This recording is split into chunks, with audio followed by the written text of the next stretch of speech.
नमस्कार दोस्तों, मैं हूं राजेश कुमार खरे और आप देख रहे हैं हमारा YouTube चैनल धर्म संकट।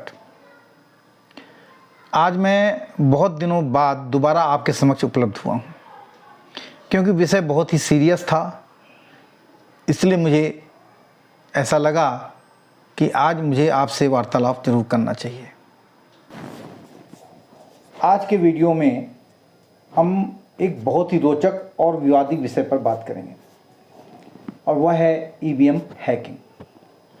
हाल ही में टेस्ला के संस्थापक एलन मस्क के ट्वीट्स ने ईवीएम की हैकिंग को लेकर एक बड़ा विवाद खड़ा कर दिया है। इसके बाद कुछ भारतीय राजनीतिक नेता, खासकर कांग्रेस पार्टी के श्री राहुल गांधी जी, समाजवादी पार्टी के श्री अखिलेश यादव जी तथा शिवसेना उद्धव ग्रुप के आदित्य ठाकरे जी ने इस पर अपने विचार रखे हैं तथा फिर ईवीएम हैकिंग का राग इन लोगों ने एलापना शुरू कर दिया है। इसमें कुछ सुप्रीम कोर्ट के वकील भी शामिल हो गए हैं और उन्होंने एलन मस्क का नाम लेकर फिर से ईवीएम की विश्वसनीयता पर सवाल उठाना शुरू कर दिया है। यहाँ तक कि विवाद के बावजूद भारतीय चुनाव आयोग ने ईवीएम की सुरक्षा को लेकर पूर्ण जांच दोबारा करवाई है और उसे विश्वसनीय माना है। इस वीडियो में हम इस विवादपूर्ण मुद्दे पर गहराई से जाएंगे और आपको सभी पक्षों की जानकारी प्रदान करेंगे।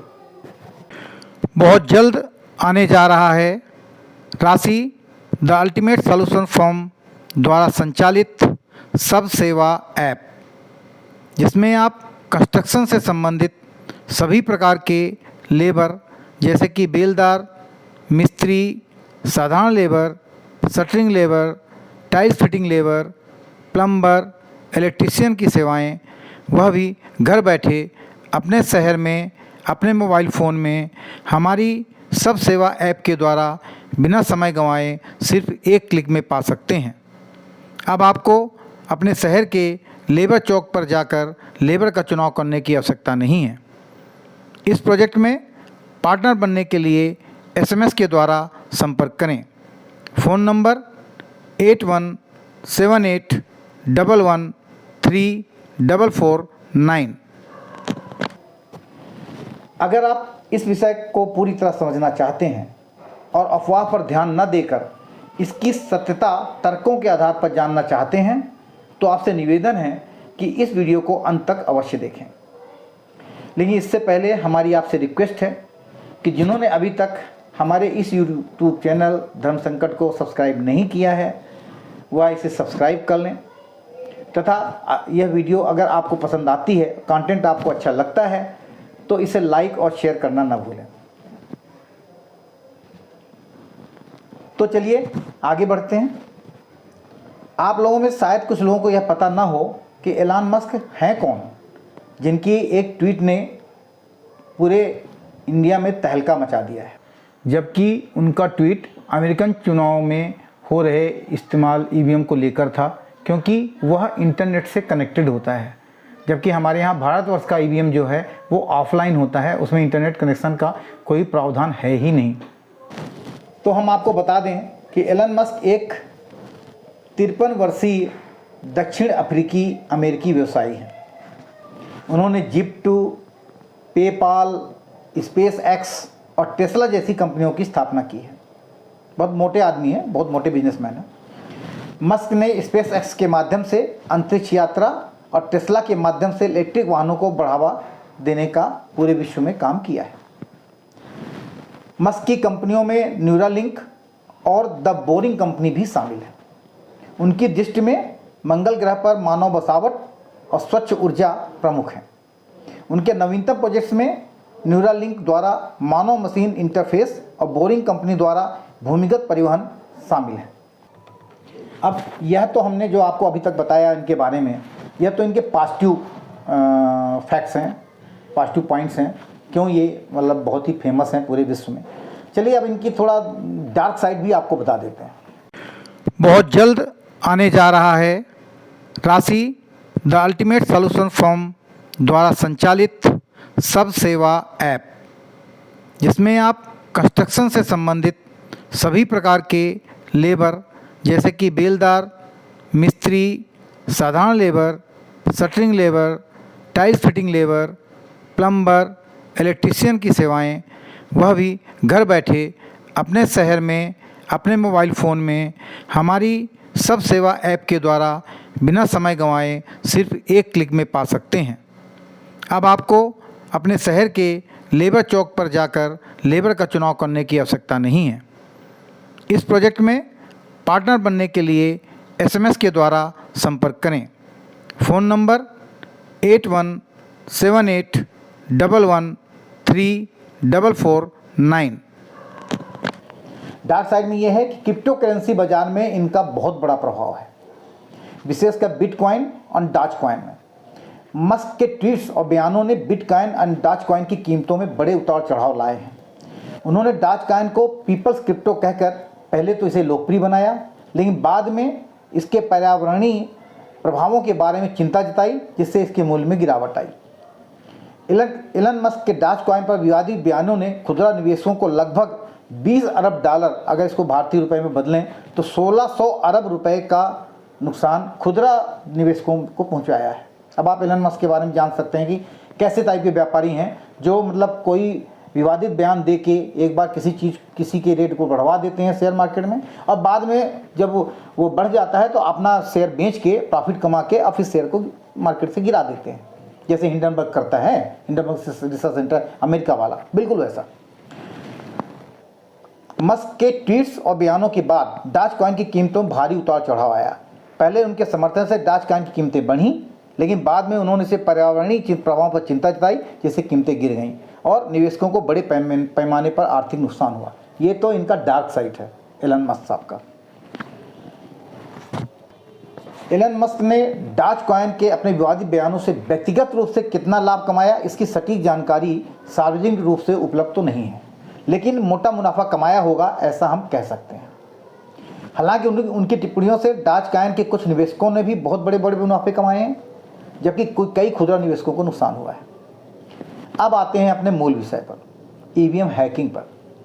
इलान मस्क के बारे में बताना इसलिए आवश्यक था कि आप जानें कि ऐसे बिजनेसमैन बिना किसी लाभ के कोई भी बयान नहीं देते, अतः इनके बयान की विश्वसनीयता हमेशा सच नहीं मानी जा सकती तथा इनके बयान हमेशा संदेह के घेरे में रहते हैं। इलन मस्क के ट्वीट्स ने ईवीएम की हैकिंग को लेकर एक बड़ा विवाद पूरे भारतवर्ष में खड़ा कर दिया है। तो चलिए आइए समझते हैं ईवीएम हैकिंग है क्या और इसमें क्या क्या बातें सच हैं।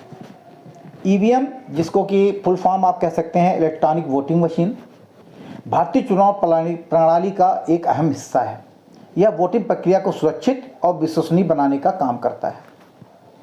अमेरिकी ईवीएम प्रणाली में, जिसके बारे में एलन मस्क ने ट्वीट किया था, जिसको बाद में भारतीय कुछ राजनेताओं ने अपने भारत के लिए भी कहना शुरू कर दिया, उन दोनों में अंतर थोड़ा बता देते हैं आपको कि अमेरिकी ईवीएम प्रणाली में विशेष पत्रों पर वोट किया जाता है, जबकि भारतीय ईवीएम में उपयोगकर्ता ने पार्टी की सिर पर जो संख्या पर जो बटन है उसको दबाकर वोट किया जाता है। दोनों में अंतर है।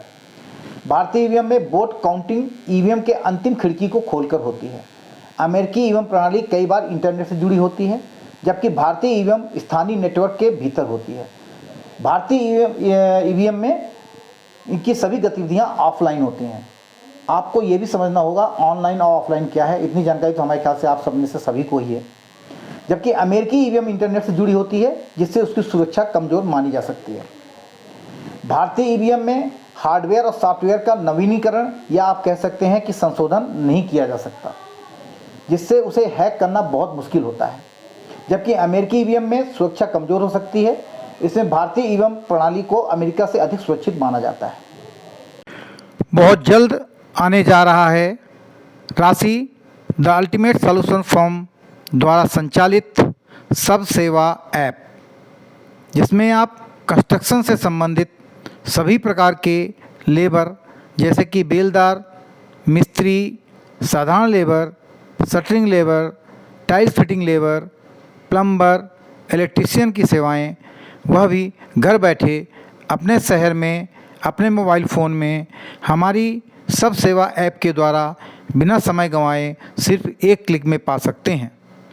अब आपको अपने शहर के लेबर चौक पर जाकर लेबर का चुनाव करने की आवश्यकता नहीं है। इस प्रोजेक्ट में पार्टनर बनने के लिए SMS के द्वारा संपर्क करें। Phone number 8178113449। भारतीय ईवीएम को अगर और अच्छी तरह समझना चाहते हैं तो चलिए एक छोटा सा एग्जांपल हम आपको दे देते हैं। आज से कई साल पहले नोकिया ने अपना मोबाइल फ़ोन लॉन्च किया, जो बटन वाला मोबाइल फ़ोन था। उसमें कोई इंटरनेट सुविधा उपलब्ध नहीं थी, है ना। तो चलो उससे तुलना करते हैं आज के मतलब जो हमारे इलेक्शन कमीशन द्वारा ईवीएम यूज किया जा रहा है और साथ में नोकिया का जो पुराना मोबाइल था। तो जिस तरह से नोकिया के पुराने मोबाइल फ़ोन ऑफलाइन होते थे, उसी तरह भारतीय ईवीएम भी ऑफलाइन है। नोकिया के मोबाइल फ़ोन को इंटरनेट के माध्यम से हैक नहीं किया जा सकता था, ठीक उसी तरह भारतीय ईवीएम को भी हैक करना अत्यंत मुश्किल है। यह व्यवस्था ऑफलाइन होते हुए एक सुरक्षितता प्रदान करती है, जिससे इसे हैक करना लगभग असंभव है। तो यह था पूरा आपको बताने का मकसद। बहुत सारे हमारे अपने दोस्त यार भी कहते हैं, अरे ईवीएम तो हैक किया जा सकता है, अरे मोदी तो हैक करके जीत सकता है, मोदी ये कर सकता है, मोदी वो कर सकता है। भाई साहब, कोई हैक नहीं कर सकता। अगर हैक किया गया होता ना, तो ये जो मतलब 240 पे आके अटक गए भारतीय जनता पार्टी, ये 400 पार ले जाते। इतनी ज़्यादा सीटें इनको नहीं आती आपके विपक्षी दलों को।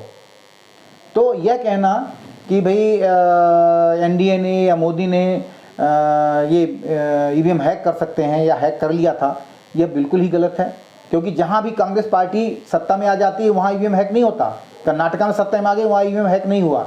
आपका तेलंगाना में सत्ता में आ गई, वहाँ ईवीएम हैक नहीं हुआ। जहाँ आम आदमी पार्टी सत्ता में आ जाती है वहाँ ईवीएम हैक नहीं होता है, चाहे पंजाब हो चाहे दिल्ली हो। अतः ये जो अपोजिशन वाले हैं, बार बार जो ईवीएम हैकिंग का राग अलापने लगते हैं, रोने लगते हैं, यह बेसिकली जो है लोगों का ध्यान डाइवर्ट करने की कोशिश है। असली मुद्दे ये जानते नहीं हैं, इनके पास कोई असली मुद्दा है ही नहीं जिसके ऊपर ये चर्चा कर पाएँ या लोगों का ध्यान भटका पाएँ। ये तो केवल भ्रमित करते हैं हम जैसे लोगों को कि भाई मोदी तो जीतता है तो केवल ईवीएम हैकिंग करके ही जीतता है, अदरवाइज मोदी हार सकता है। तो आप सब लोगों को भी इस बात को ध्यान देने की आवश्यकता है, इस चीज़ को समझने की आवश्यकता है कि भारतीय चुनाव प्रणाली जो है सबसे सशक्त है पूरे विश्व में, इस समय नंबर 1 में गिनी जाती है। भारतीय ईवीएम जो हैं, जो चुनाव में यूज हो रहे हैं, वो ऑफलाइन होते हैं, वो इंटरनेट से कनेक्टेड या किसी मोबाइल से कनेक्ट हो ही नहीं सकते हैं, अतः उनको हैक किया ही नहीं जा सकता। जैसे कि अगर आप लैपटॉप में काम कर रहे हैं और अगर आपके लैपटॉप में इंटरनेट कनेक्शंस का कोई प्रावधान है ही नहीं, तो लैपटॉप में आप जो भी लिख रहे हैं या जो भी कर रहे हैं उसको कोई दूसरा नहीं देख सकता, उसको कोई हैक नहीं कर सकता। तो आप ये मान के चलें कि ये अपोजिशन वाले फालतू फंड की चीज़ों को लेकर चलते हैं, इनके पास कोई दिमाग तो है नहीं जहाँ तक मैं समझता हूँ, या फिर ये बहुत बड़ा दिमाग है इनके पास, ये केवल भ्रमित करके लोगों को बुद्धू बना के और आगे बढ़ते हैं। जैसे कि ये कह रहे थे कि भाई 1 लाख रुपया साल में देंगे, 8,500 रुपया प्रतिमाह महिलाओं को देंगे। अब महिलाएं जब उनके यहाँ पहुँच रही हैं तो सब भागते फिर रहे हैं, अपने ऑफिस को बंद करके बैठे हुए हैं। कोई भी सरकार 1 लाख रुपए साल में आधी आबादी को मुफ्त में नहीं बांट सकती, क्योंकि इसके लिए उन्हें 60 लाख करोड़ रुपए की व्यवस्था करनी पड़ती। तो क्या अपोजिशन की अगर सरकार आती तो भारत में हो रहे सारे विकास कार्यों को रोक देती? यह जो कांग्रेस वालों ने खटाखट चुनाव जीतते ही 8500 रुपये महीने में महिलाओं के अकाउंट में देने का वादा किया था, यह केवल चुनाव जीतने का इनका एक झूठ था। और हमारे कुछ भाई बंधु इस झांसे में आ भी गए और इनको 99 सीट जिता दिए, अन्यथा यह 50 सीट से ज़्यादा नहीं जीत पाते। ये कुछ नहीं करने वाले। इसी प्रकार कांग्रेस 60-70 के दशक में देख लो, गरीबी हटाओ कि नारा दे के चुनाव जीतती रही है, और इसने एक भी गरीबी नहीं हटाई, कहीं भी गरीबी नहीं हटी। इन्होंने यहाँ तक होता था कि जब बैलेट पेपर से वोटिंग होती थी तो ये पूरे के पूरे बूथ को कैप्चर कर लेते थे। जो दादा टाइप के लोग होते थे वहाँ, वो जो हैं अपने मतलब गुंडों से बूथ को कैप्चर करा लेते थे। आज ईवीएम से कम लोग वोट डालने जा तो पा रहे हैं, वोट डाल तो रहे हैं, चाहे हम कहते भले मोदी के विरुद्ध डाल रहे हैं, लेकिन डाल तो रहे हैं। उस समय तो पता चलता था कि भाई आप वोट देने पहुंचे, पता चला जी आपका वोट तो पड़ गया, आप जाइए वापस। आप पूछिए ना उन शेड्यूल कास्ट शेड्यूल टाइप लोगों से कि क्या उनको 70 के दशक तक उनको वोट डालने का अधिकार था? बड़ी बड़ी जाति वाले जो हैं और या बड़े बड़े दबंग लोग जो हैं वो उनके वोट डाल दिया करते थे। तो आप लोग इस प्रकार के किसी भी भ्रम में मत फैलिए कि ईवीएम को हैक किया जा सकता है। ईवीएम को कोई माई का लाल हैक नहीं कर सकता है। आप अच्छी तरह जानते हैं कि ऑफलाइन चीज़ को हैक नहीं किया जा सकता जब तक कि वो चीज़ उनके हाथ में पकड़ा नहीं दी जाए। अब मैं अपना लैपटॉप ही किसी को पकड़ा दूं तो कुछ भी देख सकता है, उसमें कुछ भी हेराफेरी कर सकता है ऑफलाइन में। लेकिन अगर इंटरनेट से उसने हमारे लैपटॉप को छेड़छाड़ करनी है तो नहीं कर सकता, क्योंकि हमारे अगर लैपटॉप में इंटरनेट सुविधा है ही नहीं तो क्या छेड़छाड़ कर लेगा वो। तो ये आप सबके समझने की बात है। अगर आपको हमारा यह वीडियो कंटेंट अच्छा लगा हो तो आपसे रिक्वेस्ट है कि आप इसको लाइक और शेयर करना ना भूलें, दोस्त यारों तक पहुंचाएं, जिससे यह जो भ्रम फैलाया जा रहा है यह भ्रम से लोग दूर रहें, इनसे दूर रहें। यह लोग जो देशद्रोही हैं, देश विरोधी हैं और ये इस तरह की वो करके हमारे भारत देश की छवि को पूरे विश्व में नुकसान पहुंचाना चाहते हैं। धन्यवाद। जय श्री राम, जय भारत। बहुत जल्द आने जा रहा है राशि द अल्टीमेट सॉल्यूशन फर्म द्वारा संचालित सब सेवा ऐप, जिसमें आप कंस्ट्रक्शन से संबंधित सभी प्रकार के लेबर जैसे कि बेलदार, मिस्त्री, साधारण labour, shuttering labour, tiles fitting labour, plumber, electrician की सेवाएं, वह भी घर बैठे अपने शहर में अपने मोबाइल फ़ोन में हमारी सब सेवा ऐप के द्वारा बिना समय गंवाए सिर्फ एक क्लिक में पा सकते हैं। अब आपको अपने शहर के लेबर चौक पर जाकर लेबर का चुनाव करने की आवश्यकता नहीं है। इस प्रोजेक्ट में पार्टनर बनने के लिए SMS के द्वारा संपर्क करें। Phone number 8178113449।